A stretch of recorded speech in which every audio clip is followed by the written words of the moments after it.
the last thing I want to do is talk about transposes.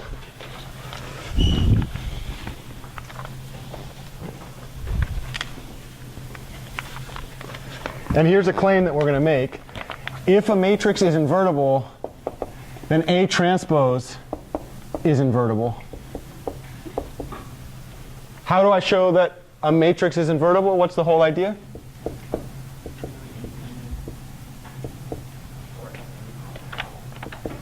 What do I have to do to show a matrix is invertible? I have to produce a inverse and then multiply that inverse by the original matrix to get the identity, right?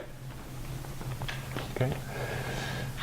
The inverse of the transpose we will see is something called the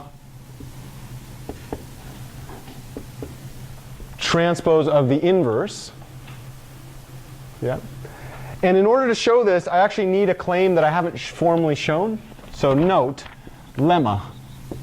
Lemma is not quite a theorem, but it's a useful result. So imagine this is m by n, and this is n by p. Any guesses on what this should be? If I take the transpose of a product? Oh, okay, so you said that the output should definitely be p by m. Very nicely done.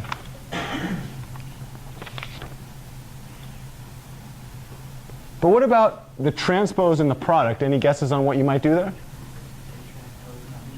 Don't you want to say A transpose times B transpose? Doesn't it just sound so fun? Should we try it?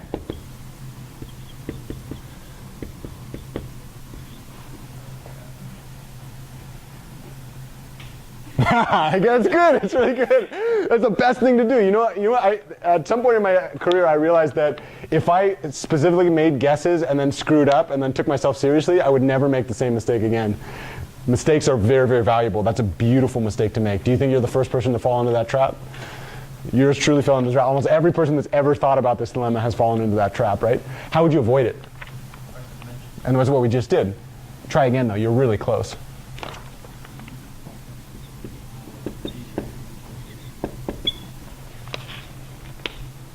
And that makes it a lot better, doesn't it? Because B transpose is going to be P by N, A transpose is going to be N by M. What do you notice? It's the exact dimensions that you would expect. So the claim is A is invertible, which meant what? Yep. And then what we wanted to do was to show that we want to show A, so this is a proof of this idea, and this is a really, really quick one. We want to show that A transpose is invertible, right? And what we need to do to show that A transpose is invertible is to find its inverse. And what is the conjecture that we just made? We said that the inverse of the transpose is actually just going to be the transpose of the inverse. We knew the inverse exists because A was invertible to begin with, right? Okay, so let's see. Everywhere we see the inverse of the transpose, we're going to substitute that in with what? The transpose of the inverse. But now you have B transpose times A transpose. Do you have another way to write B transpose times A transpose? B transpose times A transpose is, under this conjecture, if you trust me, don't trust me, I lie through my teeth.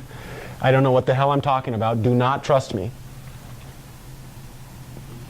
But in order not to trust me, you have to prove it for yourself, right? Yeah, so now this is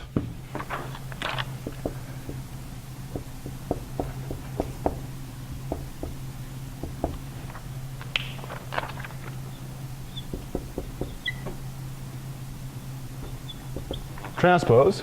But what is A times A inverse? The identity matrix. And what's the transpose of the identity matrix? The identity matrix, which means that the inverse of the transpose is the transpose of the inverse, right? Which means if you have a non-singular matrix, then every single transpose, or that transpose of that matrix, sorry, is also